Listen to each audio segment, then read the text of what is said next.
Three people have been confirmed dead, including a gunman, after an active shooting incident in Auckland CBD.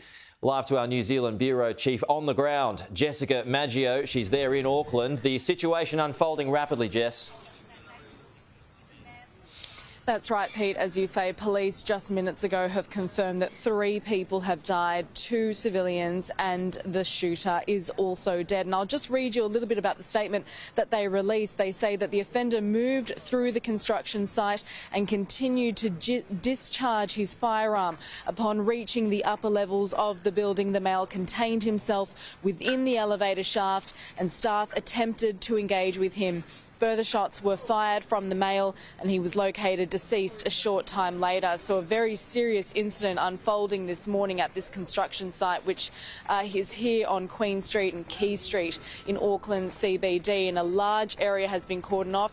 The police are still asking for the public to stay away from the area as they try to work out exactly what happened and the details that led up to this. Now, there are reports that it was a 24-year-old man who was wearing an electronic bracelet, but of course police are still firming up some of those details for us. They've been asking public to stay away, to stay indoors, and a number of businesses, as you say, it's 10 o'clock in the morning here local time, but those businesses have remained shut.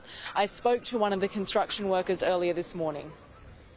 We see the workers coming out of the building and they were like really rushing, so I just went outside and asked like what happened. They said like they saw a guy with a shotgun in the hand and he was aiming for the people. I heard more than 5. I would say between 7 and 9 that I heard in one barrage, and it was the only one that I heard, and that's when I ran personally.